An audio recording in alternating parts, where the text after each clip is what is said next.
નમસ્તે દર્શક મિત્રો, હું છું અરવિંદ સ્વામી અને આપ જોઈ રહ્યા છો કાન ખોલ કે સ્વામી ન્યૂઝ ચેનલ.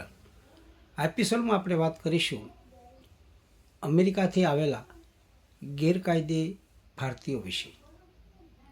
અમેરિકામાં ગેરકાયદેસર વસતા દુનિયાના બધા જ દેશોના લોકોને હકાલપટ્ટી કરવાનો નિર્ણય ટ્રમ્પ સરકારે લીધો છે. એમણે જ્યારે સત્તાના સૂત્રો સંભાળ્યા ત્યારે પણ આ જ વાત એમણે દોહરાવી હતી અને સત્તા પર આવતાની સાથે જ એને પહેલું કદમ આ ઉઠાવ્યું કે અમેરિકાની અંદર જે દેશના લોકો ગેરકાયદેસર વસે છે એમને એમના દેશ પરત મોકલી દેવા. પહેલાં એવું લાગતું હતું કે આ બધું બહુ શક્ય નથી, પરંતુ એમનો અમલ હવે એને શરૂ કર્યો છે અને એના ભાગરૂપે આજે 205 ભારતીયો અમેરિકાથી જે ગેરકાયદે વસવાટ કરતા હતા એ બધાને અમેરિકન સરકારે પરત સ્વદેશ મોકલી દીધા. આજે એક વિમાન, અમેરિકન સૈન્યનું વિમાન, એ અમૃતસર ઉતર્યું અને એમાં 205 ભારતીયો હતા. તે પૈકી 33 જેટલા ગુજરાતીઓ હતા. હવે પ્રશ્ન એ ઉપસ્થિત થાય છે કે અમેરિકામાં ગેરકાયદેસર રહેતા ખાસ કરીને ભારતીય નાગરિકો કેટલા? કોઈ કહે છે 15,000, તો કોઈ કહે છે 18,000, તો કોઈ કહે છે 20,000 ગેરકાયદેસર રહેતા. કાયદેસર રહેતા તો હજારો લોકો ત્યાં છે.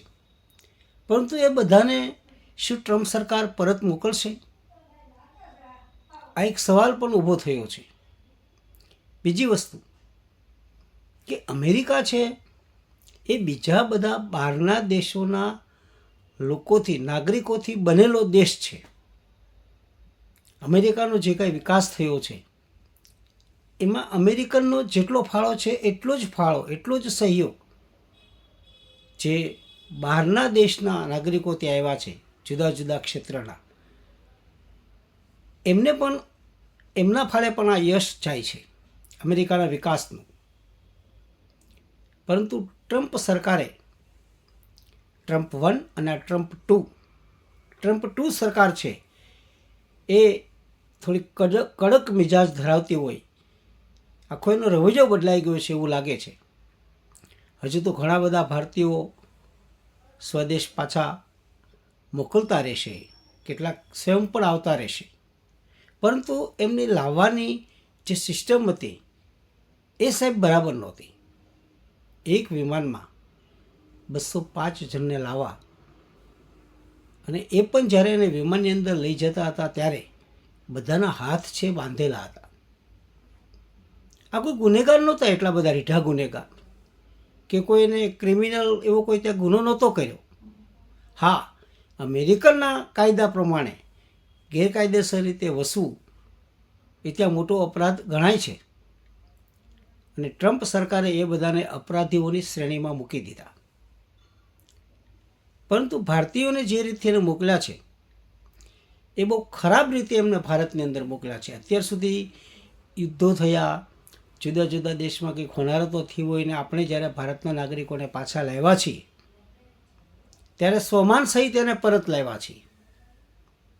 પરંતુ આ વખતે એવું નથી થયું. કોલંબિયાની સરકારે તો કહી દીધું કે અમે અમારું વિમાન મોકલશું ને અમારા નાગરિકોને અમે પાછા લઈ જઈશું. એટલે સ્વમાન સાથે આવવાનો એમના માટે કોઈ પ્રશ્ન નહોતો. પરંતુ ભારતીયોને આવી રીતે એક વિમાનમાં 205 જણને લાવવાના, કલાકો સુધી એ લોકો એરપોર્ટ ઉપર ત્યાં રહ્યા અને એમના હાથ બાંધી દેવામાં આવ્યા. એટલું જ નહીં, એ 205 જણ વચ્ચે કહેવાય છે કે વિમાનમાં માત્ર એક જ ટોયલેટ હતું. કારણ કે વિમાન છે એ પેસેન્જર વિમાન નહોતું, એ સૈન્યનું વિમાન હતું જે ગુડ્સની હેરફેર કરતું હોય છે. એમાં એક લાંબી જગ્યા જ હોય છે, નીચે એમાં સૂવાનું હોય છે, એમાં સીટ હોતી નથી અને બહુ લાંબી જર્ની હોય છે. એ લાંબી જર્ની કષ્ટ સહન કરીને ભારતીયો આજે અમૃતસરની અંદર ઉતર્યા. એમાંથી 33 જણા તો ગુજરાતીઓ છે. એ પણ ગુજરાત લગભગ આવી ગયા છે અથવા તો આજકાલમાં આવી જશે ત્યાંથી એ. અને એની પણ સ્થાનિક પોલીસ જે છે જે તે રાજ્યની એ આ નાગરિકોની બધાની પૂછપરછ પણ કરશે કે તમે કેવી રીતે ગયા. પ્રશ્ન એ છે સાહેબ કે અમેરિકા જવાની ખેલછાની અંદર લોકો ગેરકાયદેસર રીતે એનકેન પ્રકારે અમેરિકામાં કેમ ઘૂસી શકાય, કેનેડા જવું ને કેનેડાથી મેક્સિકોની સરહદેથી અમેરિકામાં ઘૂસવું, અને મેક્સિકોની સરહદેથી અમેરિકામાં ઘૂસવું તો સાહેબ બહુ અઘરું છે. જંગલો આવે છે, નદીઓ આવે છે, ત્યાં પણ એક બહુ મોટી દિવાલ કરેલી છે, એ પણ કૂદવાની હોય છે, બરફ ખૂબ ત્યાં હોય છે, ઠંડી ખૂબ હોય છે. આ બધું સહન કરીને લોકો અમેરિકાની અંદર ગાંડા થઈને, ઘેલા થઈને કોઈ પણ ભોગે અમેરિકાની સરહદની અંદર ઘૂસી જાય છે. જેમ ઘૂસણખોરીનો મુદ્દો આપણે અહીંયા છે, એમ અમેરિકામાં તો ટ્રમ્પ સરકારે આ વખતે ઇલેક્શનમાં ઘૂસણખોરી સામે કડક એક્શન લેશે એવો એને એક ચૂંટણીનો વાયદો પણ કરેલો સાહેબ. અને એના ભાગરૂપે એમને આ વાયદાનું પાલન કરવાની શરૂઆત કરી દીધી છે. ભારતીયો ત્યાં બહુ મોટી સંખ્યામાં વસે છે, અને એમાં જે ગેરકાયદેસર ત્યાં રહેતા હોય એવી સંખ્યા જો 15-20 હજાર લોકોની હોય તો એ 20,000 લોકોને અહીંયા પણ ક્યાંક થાળે પાડવા પડશે. લોકોને આટલી બધી ઘેલછા કેમ છે? સવાલ આ છે.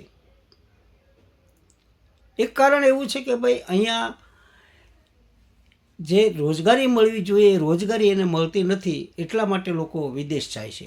અથવા મળે છે તો અહીંયા કરતાં ત્યાં 4-5 ગણી 10 ગણી વધારે રોજગારી મળે છે, એટલા માટે લોકો ત્યાં વિદેશ જાય છે.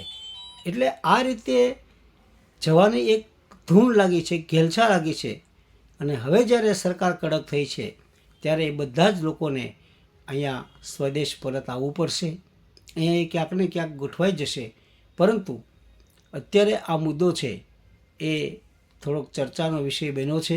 જોઈએ આગળ ટ્રમ્પ સરકાર કેવા પગલાં લે છે અને શું કરે છે. અસ્તુ. મારો એપિસોડ આપણે ગમ્યો હોય તો લાઇક કરજો, શેર કરજો, સબસ્ક્રાઈબ કરજો અને બેલ આઇકોનનું બટન દબાવજો.